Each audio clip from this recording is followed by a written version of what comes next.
Hello, magandang araw sa inyo lahat. Akala ko tapos na ito, hindi pa pala. Hindi pa pala. So, nag-upload si Sir Pio Balbuena ng explanation na naman regarding dun sa, alam niyo na, dun sa Tambay Cup, no? Kasi, nabanatan siya ni TPC. Alam na natin yung konteksto ng istorya. Napakinggan na natin both sides.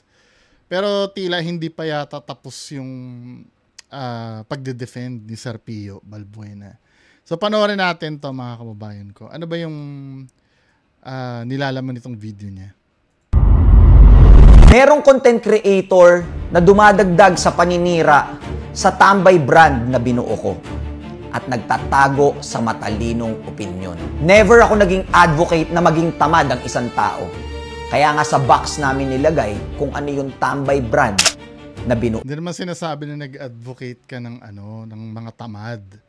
Sinabi lang doon na ayaw dun sa Tambay na brand. 'Di ba? Kasi yung Tambay sumusimbolo 'yon dun sa tamad talaga. Kung titingnan natin definition ng Tambay, wait lang Sir Pio bago ka pagpatuloy. Kung titingnan natin kasi yung definition ng Tambay, yun yung synonym nun eh. 'Di ba? I-ask natin sa AI meaning ng Tambay. Tambay meaning. Tingnan natin ha. Ayan ang nakalagay dito. In Filipino, tambay or istambay generally means to hang out or loiter, often in public spaces without a specific purpose. Walang purpose. It can also refer to the person a loafer or idler. As in, talagang walang ginagawa. 'Di ba? Yun ang synonym niya eh. Dito yung connotation niya pa. Tambay can also carry negative connotations implying laziness, pagiging tamad. 'Di ba? Lack of productivity. Kasi pag tambay ka talaga. As in, alam natin ang meaning ng isa kang tambay. Pero iba kasi yung meaning ng tara, tambay muna tayo dito sa tindahan. Ibig sabihin, plano nyo talagang walang gawin. Nakatambay lang kayo. 'Di ba? Yun talaga meaning. Sometimes kasi napapansin ko, pinipilit nyo kasing baguhin yung meaning ng tambay na talagang hindi talaga maganda ang meaning. 'Di ba? Kaya hindi mo rin masisi yung ibang tao na pumangit din ang tingin sa branding mo. Kasi yan ang bukang bibig mo eh.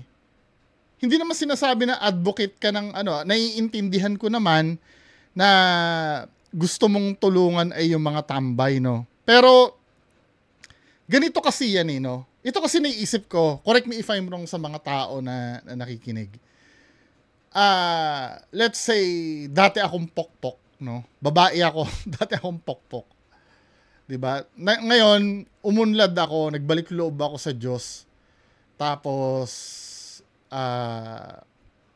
alam mo yon, hindi na ako gumawa ng ganun dati. Iba na rin ang trabaho ko, professional na rin ako ngayon. Tapos gagawa ako ng brand pokpok. 'Di ba? Para ito sa mga pokpok na na gustong magsumikap sa buhay.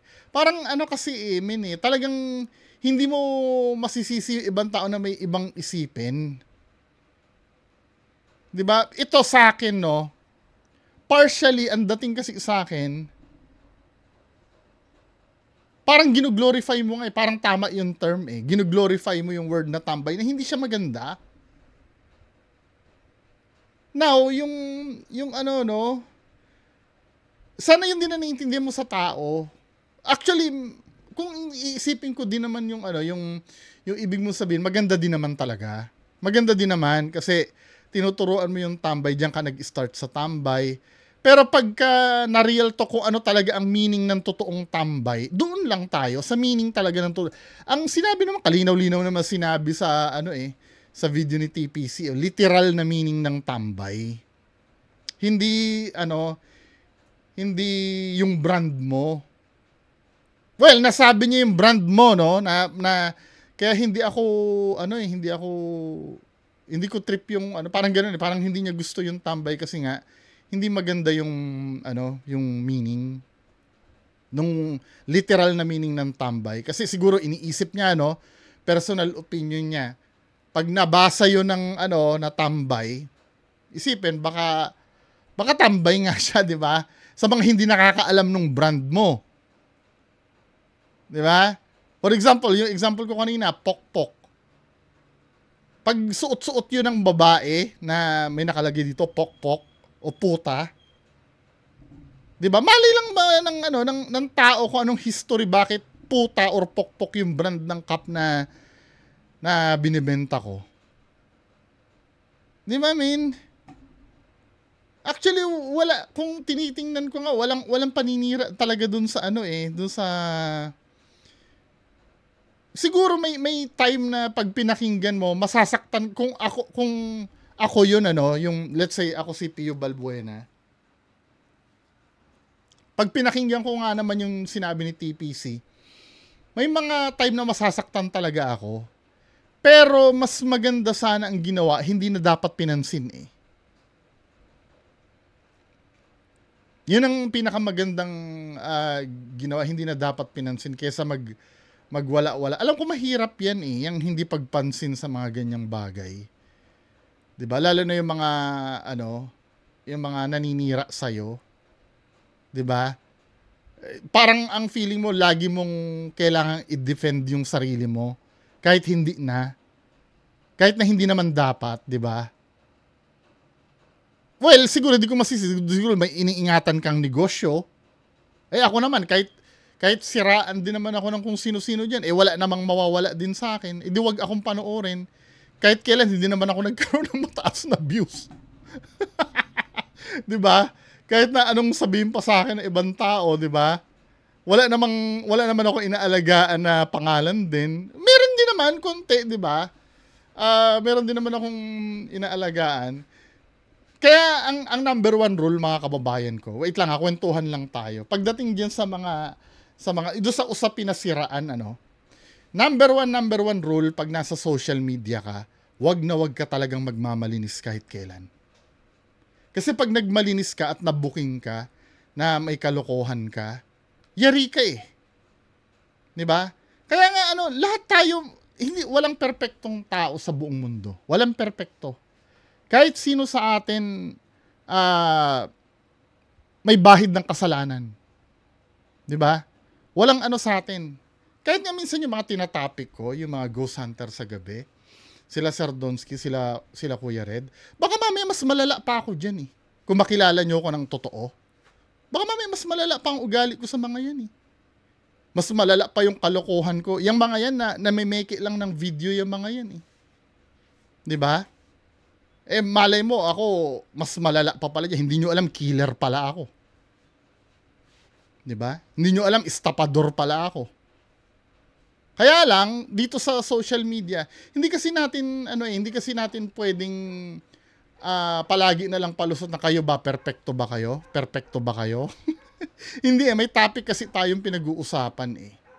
Hindi natin kailangan kasing laging na lang pang depensa yung ikaw ba, perfecto ka ba? Hindi, wala naman talagang taong perfecto eh.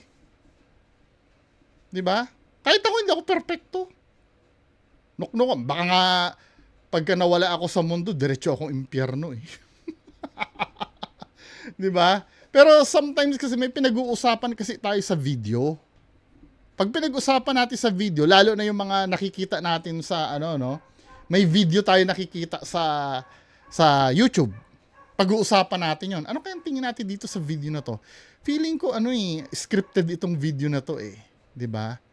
Or niloloko niya lang yung mga viewers niya eh. Sabay bubuelta yung iba. Ikaw nga estapador ka eh. Ikaw nga pumatay ka ng tao, ikaw nga. Wala yun eh. Hindi walang bearing yun eh. Ang pinag-uusapan natin topic, ang tawag kasi sa ginagawa na iba, strawman argument. Katulad nitong ginagawa ni Sir Pio. For me, strawman argument ito eh. Parang gagawa siya ng bagong argumento para ilihis dun sa original. Na kung tutuusin, kung malawak ang pangunawa mo, kung may isip mo yung sinabi TPC, wala namang offensive doon eh. Sa totoo lang. Natural lang na may hindi magustuhan ang branding mo at sasabihin nila, hindi ko gusto yung branding mo. 'Di ba? Hanggang doon na lang yun. Pwedeng palampasin yun. Kasi may mga bagay kasi na na ano mas magandang palampasin Sa totoo lang. Naalala niyo yung issue ni Will Smith tsaka ni Chris Rock? Yung sa Oscars. 'Di ba? Kaya nasampal ni Will Smith si Chris Rock kasi biniro daw yung asawa niyang kalbo. 'Di ba? Napikon si Will Smith. Yes, no, kung tutuusin, syempre mahal na mahal ni Will Smith yung asawa niya. Syempre napahiya yung asawa niya na biro. Sinampal niya tuloy. Pero nakakalimutan nila na joker kasi yung tao, komedyante kasi yung tao na nandun. At yung pagbibiro sa asawa niya, syempre, kahit pa sabi mo napahiya yung asawa niya dahil kalbo yung asawa niya, biniro 'Di ba? Kung palalampasin mo yon, 5 minutes makakalimutan na ng tao yung biro na yun Hindi mo na kailangan magpaka-OA 'Di ba? After noon, 5 minutes yung joke sa asawa niyang kalbo, wala na. Hindi na wala nang bearing yun 'Di ba? Katulad nito na syempre, sabagay trip niya namang sagutin yan, Nanonood lang naman tayo, ano magagawa natin? Sa tambay brand na binuo ko at nagtatago sa matalinong opinyon. Never ako naging advocate na maging tamad ang isang tao. Kaya nga sa box namin. Kaya nga ironic nga kung never kang naging advocate na maging tamad ang tao, dapat hindi tambay ang brand mo. 'Di ba? Well, depende pa rin kung paano niya i-depend sa bakit tambay ang brand niya, 'di ba? Pero yun ang tingin ko kasi parang gano'n hindi ako kupal. Pero nagwawagayway ka ng plug na may kupal na nakalagay. Medyo mahirap din kasing intindihin. Pero sa tingin ko, meron ka namang point talaga. Nilagay kung ano yung tambay brand na binuo ko. Ang tambay ay tungkol sa mga pangarap at hindi lahat ng tambay ay walang mararating. Hindi nga yun contradicting nga yan Ang tambay talaga, walang mararating yun. Tambay yun Kaya nga kahit i-google mo ang synonym nun, tamad yun, walang ginagawa. Now, kapag may ginawa na yan, hindi na tambay yan. Mahirap bang intindihin yun? Kaya contradicting itong sinasabi mo talaga, kahit kailan hindi ka talaga may intindihan ng tao. Tambay ay tungkol sa mga pangarap at hindi lahat ng tambay. Kailan pa naging tungkol sa pangarap ang tambay? Siguro yung branding mo, no? Yung branding mo. Pero ang tinutukoy kasi, kaya nalilito ang mga tao Ang tinutukoy kasi ni TPC, literal na tambay. Hindi yung branding mo. Ay walang mararating. So nagalit ako kasi naka-caption sa video, weirdong brand ang Tambay Cap. Tapos sinabi niya na basura ang maging tambay. Basura pa rin Totoo. ang tingin sa mga yung pagsabing weirdong brand ang tambay, wala namang offensive na. Pag weirdo ba, negative ba agad? Diba? Sa bagay, yun na naiisip. tambay kung literal na tambay sila ngayon sa puntong to ng buhay nila. Kasi At nagpaliwanag naman siya sa matalinong paraan. May punto naman yung sinasabi mo, pero sumagi ba sa utak mo na meron pa ring maraming Pilipino na baka mahina talaga sa reading comprehension? Katulad ko. Mahina yung reading comprehension ko. Maraming Pilipino pa rin na hindi maiintindihan kung ano yung pinupunto mo katulad ng pinupunto ko. Hindi na problema. Ito ha. Kung nagkamali ka sa comprehension at aminado ka, hindi problema yun nung nagsabi. Pagkukulang mo yun. Hindi nung nagsabi. Kaya nga yung pag-comprehend nga galing sa sarili nating utak dapat yan Bakit isisisi mo sa iba? Ako, madalas mangyari sa akin yan. Sisisihin ko ba yung nabasa ko? Diba? Nakakahiya man i-admit, no? Nararanasan ko din yan, lalo na pag biglaan kong binasa, yung nagdilim agad ang paningin ko. Diba? Pagkukulang natin yun, hindi pagkukulang nung nagsabi. Nangyayari din sa school yan. Paano pag mali ang pagkakarinig mo doon sa instruction, no? Nakalagay kasi dun sa, meron, naalala ko nung nag-aaral ako, doon sa test paper namin, Nasanay kasi ako na ang pagsagot do sa ABC, let's say halimbawa may tanong doon. Sinong pambansang bayani? A. Jose Rizal, B. Andres Bonifacio, D. Ganyan. Nasanay kasi kami na ang pagsagot ay bibilugan kung anong letter. 'Di ba? May instruction doon pala na isusulat mo doon sa space provided sa gilid kung anong letter ang sagot mo. 'Di ba? Meron nakalagay sa gilid. Hindi namin na-comprehend 'yon. So kasalanan nung nagpa-exam sa amin. Kasama sa natutunan sa school kasi yan yung pag-comprehend sa sinasabi Sinabihan mong basura yung mga tambay in general. At yun na nga yung nangyayari. May mga naglalabasan ng mga memes na meron pang caps na nakalagay na ang tambay ay basura at kung ano-ano pang mga memes at mga trolls. Hindi Ang feeling ko kasi dito, Sir Pio, kasalanan mo din Hindi ka nag-isip ng ginawa mo. Alam mo naman dito sa sa social media, the more na asartalo ka, mas lalo kang aanuhin. Mas lalo kang uulamin. 'Di ba? Ganyan ang social media para namang hindi ka veterans Ilang milyon na ba ang followers mo? 7 million na yata ang followers nito Hindi ka pa sanay dyan sa kalakaran na ganyan. Na tumitira sa Kung ikaw ay nagpino siguro, hindi gagawa ng ganong meme. Kasi alam kasi nila na natablan ka amin dahil sa mga kagagawan ninyo. Katulad ko, mahina yung reading comprehension ko at aminadong hindi ako matalino at hindi ako magaling. Ano na to? Appeal to emotions na to, no? Isang diskarte yan ng aapilahan yung kukunin yung simpatsya ng tao, hindi yung mismong argument. Hindi na nagwo-work to Dati nung nagwo-work ito. Pero ngayon hindi na nagwo-work to Dahil kapag pumasok na sa utak ng isang tao na siya ay magaling, doon na siya nagiging hindi magaling. Sa caption mo pa lang, halatadong gustong-gusto mo na akong matrigger at yun talaga yung layunin mo. Nainis ako. At alam ko naman na ang goal mo ay mapansin kita. At ito na nga yung nangyayari ngayon. Dinadaan mo to sa matalinong paraan. May punto yung sinasabi mo. Hindi naman sigurong hindi naman siguro layunin na mapansin mo siya. Nagkataon lang kasi na may nagtanong sa kanya doon, 'di ba? May finlash sa screen na tanong. Anong masasabi mo sa tambay brand? Sinagot lang naman. Kasi kung aanuhin mo kung kukunin yung attention mo niyan, araw-arawin ka niyan, 'di ba? Inuulit ko 'yon. Pero wag mong ipapamukha sa mga tao na ang tambay na binuo namin ay tungkol sa pagiging tamad at tungkol sa mga tambay na walang pangarap dahil hindi yan yung tambay na meron kami. To tell you the truth, yun kasi tambay nga Self-explanatory do sa mismong brand Ewan ko, baka isa rin ako sa mahina kumumprehend sa sinasabi mo, pero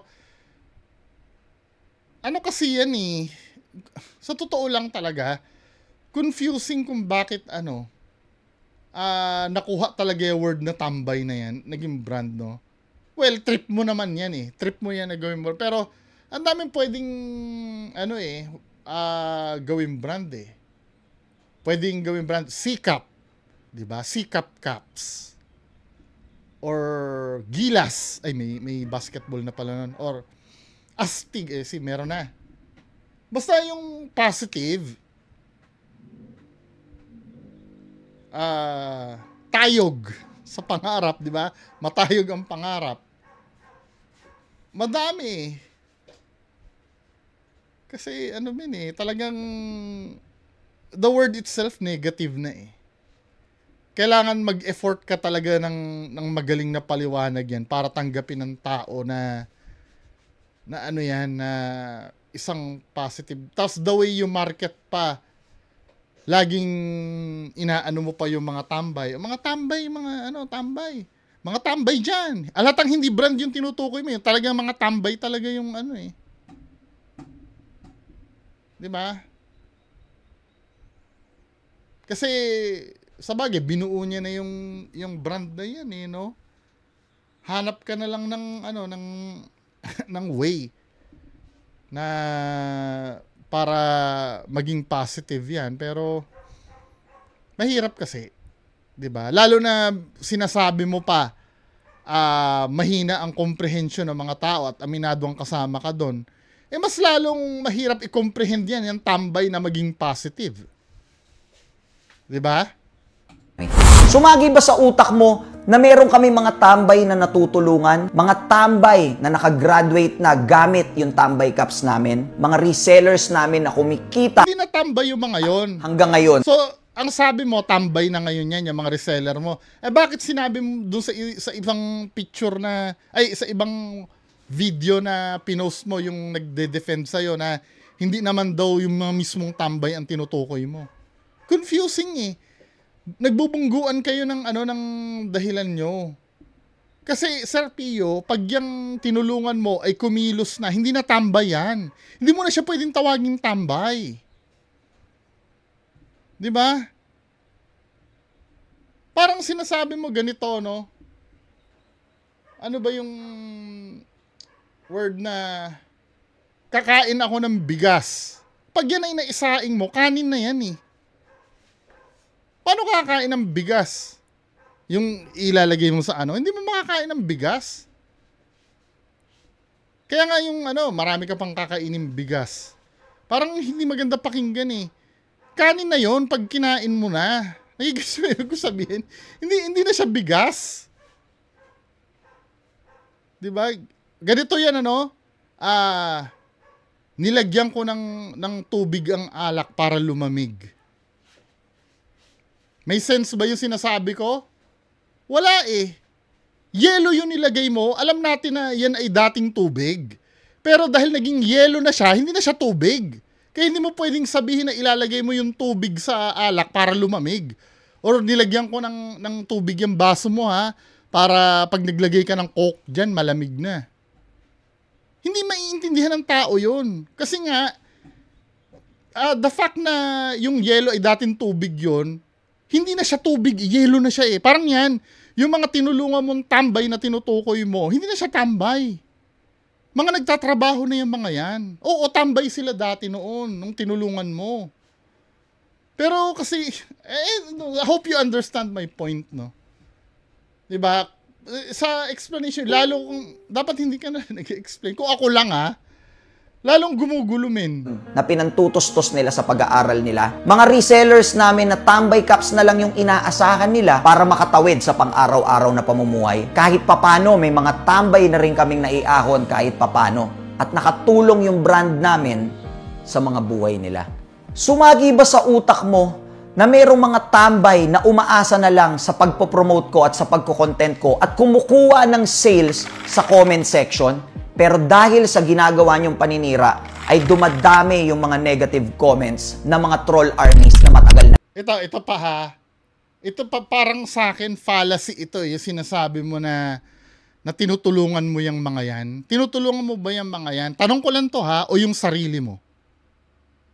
Kasi may panood akong vlog eh. Ikaw ba yung nagsasalita o yung nagde-defend sa'yo? Na ang sabing ganon, alam mo kung hindi gustong tumulong ni Direk Pio, hindi na yan, siya na lang ang magbebenta niyan, brand niya na yan siya na ang magbebenta niyan. 'Di ba? 'Yun ang sinasabi. Pero nafi-fail maintindihan ng mga supporters mo na mas maganda yung position mo ngayon. Just imagine sa'yo sold out na, yung mga reseller nangangamote pa rin magbenta sa comment section mo. 'Di ba? Ikaw, hayahay na lang sila i-etback pa ng bato para para maibenta yung mga produkto mo. 'Di ba, men? Tapos sasabihin mo, di sana ako na lang ang nagbenta. Mahirap pag ikaw nagbenta niyan. Magrerenta ka pa ng pwesto. 'Di ba? Yan, pagbigay mo sa reseller mo, bibili na sa'yo na reseller mo yan, tapos ang problema mo sila na magpupush niyan eh. Kaya yung sinasabi na na yung tulong, 'di ba, hina-highlight mo yung tulong, hindi. Oo, nakakatulong syempre pag bumenta sila, no, nakakuha ng paninda sa'yo. Pero di hamak na mas malaki ang pakinabang mo kaysa dun sa nagbebenta. Diba? Sa ginagawa niyong paninira ay dumagdamagi ba sa utak mo na mayroong mga tambay na umaasa na lang sa pagpopromote ko at sa pagko-content ko at kumukuha ng sales sa comment section? Pero dahil sa ginagawa niyong paninira ay dumadami yung mga negative comments na mga troll armies na matagal na naming kinakaharap. Pinuntahan ko yung account mo at nakita ko na negosyante ka na rin. Nakakatuwa yun kasi parang naging partner ka rin ng ibang mga negosyong pinopromote mo. Pero matutuwa ka kaya kung meron ng mga troll army sa brand na pinopromote mo at sa negosyong pinopromote mo? Matutuwa ka kaya kung merong maninira sa brand at sa negosyo mo gamit ang matalinong pamamaraan? Matutuwa kaya kayo kung doon sa... Hindi rin eh. Nasa ano din yun eh, sa paggawa ng brand eh. Diba? Nagkataon lang kasi yung tambay brand mo ay talagang kakatuwang ano kasi, branding. Diba? Kahit pasabihin mo yung Lacoste eh. Sabagay, established na yung Lacoste, ano? Hindi kahit na. May manira sa Lacoste. Parang hindi lang papansinin ng Lacoste yun eh. Unless talaga na may maipakita sila na nakabulo ka na ginagawa ng Lacoste, 'di ba? Pero yung mantotroll lang sa sa page ng Lacoste, I don't think na magiging effective 'yon. Yung ganung bagay.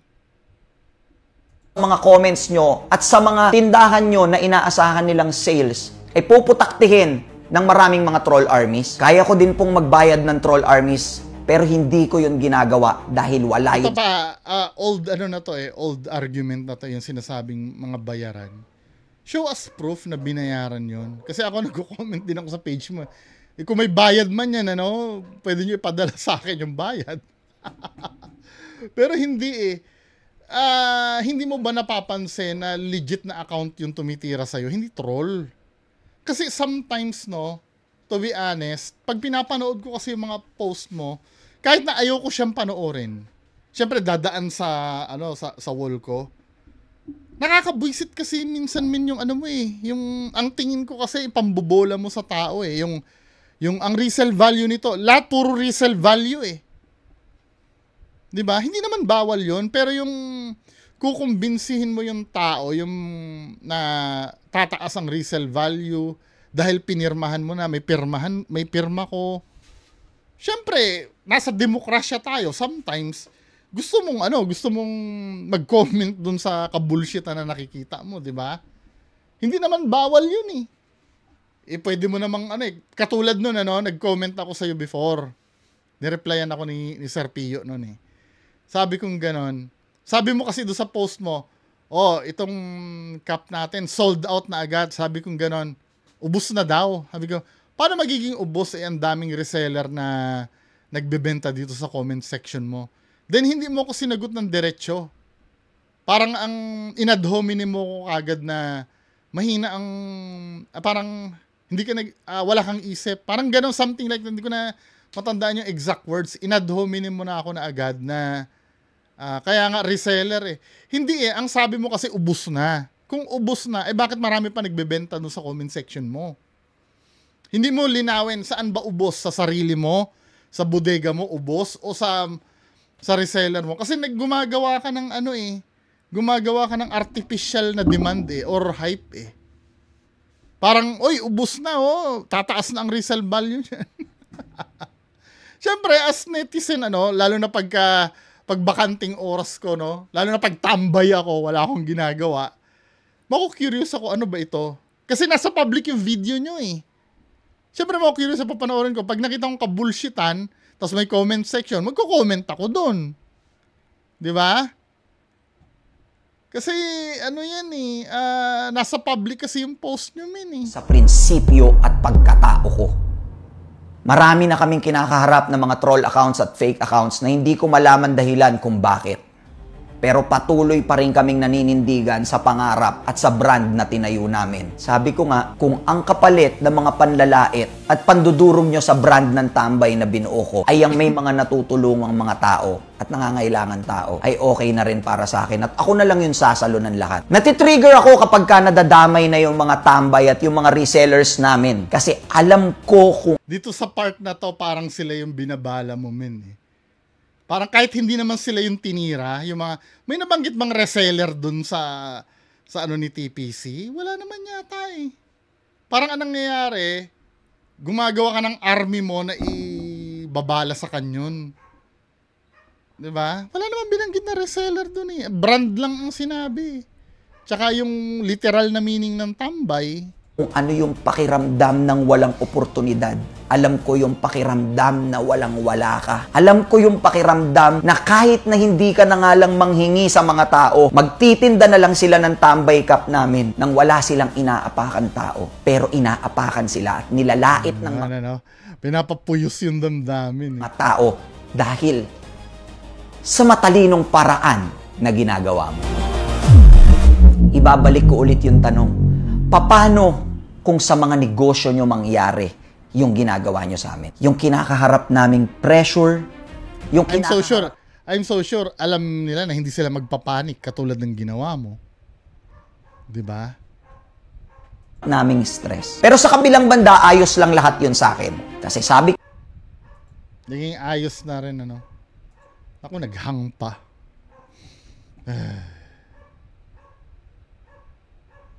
Naglo-load pa, tingnan natin. Pero sa kabilang banda, ayos lang lahat yun sa akin. Kasi sabi Baan nga natin ang quality. Anong timestamp? 4:41. Bagal yung internet ko.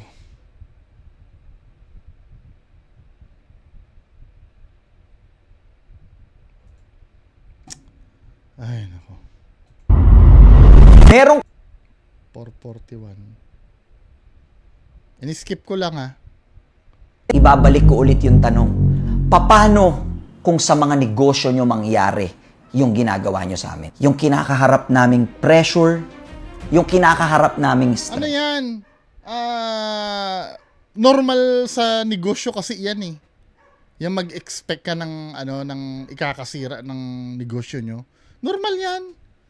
Hindi ka ganap na businessman pagka hindi mo napagdaanan yung ganyan. Diba? Kahit nung meron akong pharmacy sa Mindoro noon before, na ano yan, yung mga doktor doon, kasi ang ginagawa namin, binabasag namin yung trip ng doktor eh. Diba? Yung mga doktor, nagre-reseta yan, brand name. Yung mga mamahaling brand. Eh, ang ginagawa namin, generic ang binibigay namin. Sinasabi namin dun sa mangyan na same lang po yan. Same lang po ng effect. Ang binibenta, tempra. Magkano ang tempra na paracetamol? Ang paracetamol kasi yung generic name eh. Ang brand tempra, magkano yung 10 pesos? Eh, ang pera ng mangyan ay 10 piso lang. 'Di ba? Eh kung ang bibili niya generic na paracetamol na same ng Tempra or Biogesic, eh nung nagbebenta ako 50 centavos lang yun eh. Eh di naka 20 pieces na agad yung mangyan dun sa 10 pesos niya. 'Di ba? Dami nagalit na doktor sa amin noon.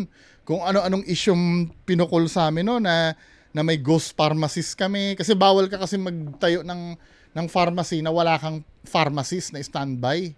Eh, ang pharmacist ko nun, nanay ko eh. Para hindi na ako magpasok. Mahal kasi ang sweldo ng pharmacist.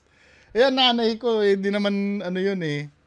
'Di ba? Nakalagay lang dun yung niya. May pharmacist kami. Ang daming pinukul sa amin noon. Nangyayari sa negosyante yan. Yung ganyan, lalo na pag gitgitan ang laban sa isang lugar. Eh, kung ganyan ay nagsiself-destruct ka na agad, siguro hindi ka sanay na makasalamuha ng ganyang obstacle, no? Masakit naman talaga sa ulo yan. Kaya lang, sana, mas magandang hindi mo na siya, pinalaki eh. Kasi nung una, di ba, tinitrip na talaga yung brand mo nung una, para sana tinrato mo na lang sana na yung pagkakasabi ni TPC. Parang another pantitrip na lang uli sa brand mo. Siguro kung hindi mo pinansin yan, hindi naman lalaki ng ganyan yan eh. Pero sa Yung parang sa Bini, di ba? Normal yan sa Bini. Unang-una, hindi naman tayo perpekto lahat na tao. Lahat ng pwedeng isilip sa'yo, hindi lang kay TPC, pati sa mga naiinggit sa negosyo mo, lahat ng pwedeng isilip sa'yo, sisilipin nila yan. 'Di ba? Lahat ng baho mo, kung may baho kang makikita sa'yo, ilalabas nila yan. Masira ka lang. Pero part ng game yun eh. 'Di ba? Parang ang nangyayari kasi dito, sinasabihan mo yung yung gumawa na wag gawin, part ng game yun eh. 'Di ba?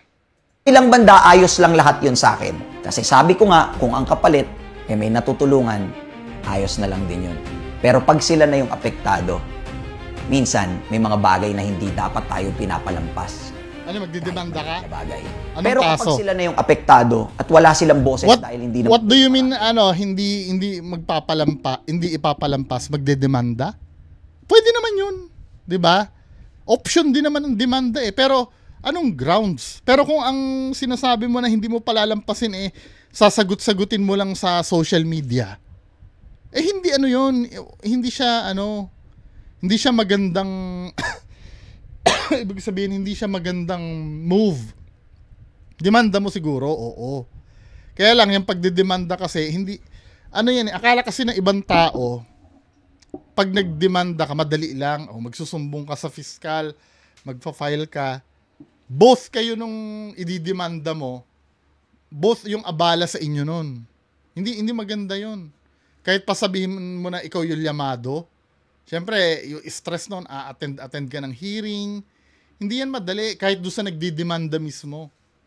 Kaya yung pagdidemanda, ginagawa yan kung talagang nakaapekto ng maigi sa branding mo, at the same time, maganda yung laban mo doon sa ikakaso mo. Pero kung ano yung ikakaso mo, nakikita ko pwede, correct me if I'm wrong, unjust vexation siguro.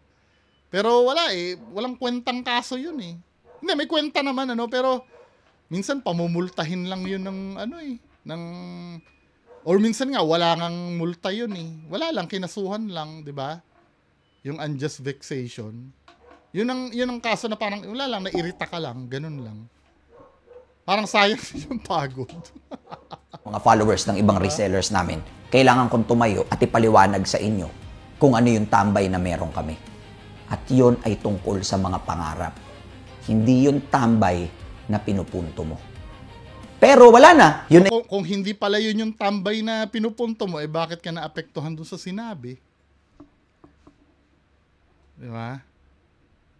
Tsaka isa pa, ang tinukoy niya kasi literal na tambay. At tapos ang sinasabi mo naman, may tinulungan kang tambay. Di yun nga yun. Magulo magulo. Na yung iniisip ng mga tao. Dahil lang yun doon sa mga kagagawa ninyong paninira sa brand na binuo ko. Sa kabilang banda, ayoko pa rin mang-apak ng tao dahil hindi yan yung purpose at goal kaya ako nandito sa loob ng internet. Ang gusto namin ay magpasaya at makatulong sa mga taong walang oportunidad. At pagdating naman dun sa mga nagsasabi na hirap na nga yung mga tambay, kinukuhanan ko pa ng pera at binibentahan ko pa ng mahal. To be fair, wala naman akong naririnig na ganun. Ang naririnig ko lang, ginagamit mo yung tambay, pero yung mga tambay hindi afford yung cup mo. Yun, pero yung pinahihirapan mo yung tambay na bilhin na walang ganun eh. Don't know ako saan nyo kinuha yun eh. Sa sobrang daming basher na ako nabasa, wala pa akong nababasang gano'n na binintang sa inyo na pinipilit nyo yung mga tambay na bilhin yung cup nyo. Walang gano'n. Alam ng mga resellers na tinutulungan namin na yung Tambay Cup ay may pre-order system at alam din nila na kapag ka nagbayad sa kanila, yun lamang ang kukunin nila. At kung kukuha man sila ng stock sa amin, ay yung kaya lang nila na maibenta. At ang bumibili ng Tambay Cups ay yung may mga kaya lang bumili. Konti lang ang nire-release namin. Hindi na nga tambay yun kasi may pambili na. Yung quantity ng Tambay Cup sa ibang versions kaya tumataas ang resale value nito. Yan na naman yung resale dahil value. sa pirma ko. Yung pirma ko ay parte lang ng kasiyahan namin at kapag nakikita-kita kami ng mga resellers at mga buyers. Hindi, kasama mo si Wamos nun. Sinasabi niyo yung tungkol doon sa pirma eh. Mas mamahal na kasi may pirma. Di ba? May napanood ako video, sinasabi mo yun eh. Hindi ko lang mahanap ngayon eh, pero balikan nyo yung kay Wamos tsaka ano, yung pumipirma-pirma sila doon na may tataas na ang value kasi may pirma. May nasabi kang ganun, ngayon kinakambyo. Mismo nila nagre-request na pirmahan ko to. Yung mga reaksyon ko nitong nakaraan ay aminado akong hindi dapat pamarisan.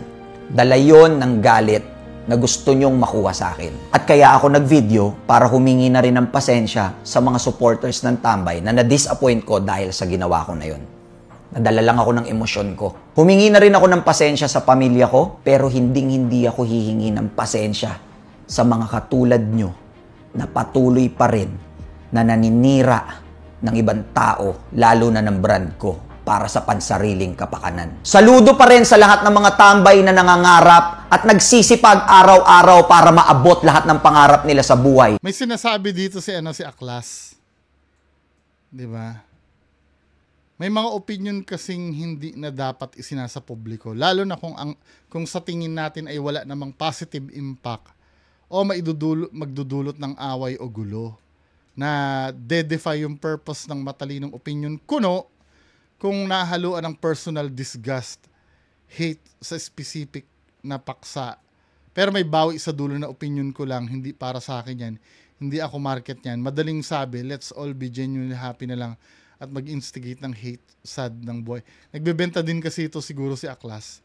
Hindi kasi, yung opinion kasi, hindi mo pwedeng sabihin na hindi dapat isinasa publiko. Lalo na kung ikaw ay natanong, isa kang influencer tapos natanong ka, anong masasabi mo dito? 'Di ba? At hindi naman bawal sa batas yun eh. Yung magsabi ka ng opinion mo, actually ano natin yan eh. Nasa karapatan natin yan eh, ayon sa saligang batas eh. Yung pagsasabi ng opinion. 'Di ba? Lalo na sa isang bagay na siguro no, pwede yung kapitbahay ko, anong opinion ko tungkol sa kapitbahay ko? Eh, malay nyo lang ba sa kapitbahay ko? Di ba?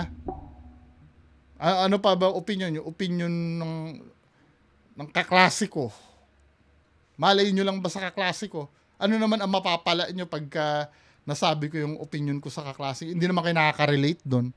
Ito kasi si Pio Balbuena, public figure.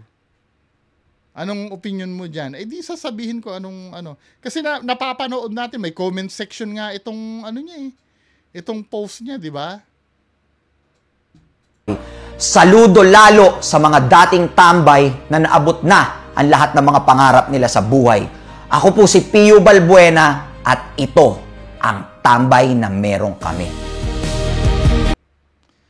Medyo ano to eh, pagkuha ng simpatsya tong style niya na to eh. Pero okay na rin yan, at least kahit pa humingi siya ng tawad dun sa na-disappoint sa kanya, no?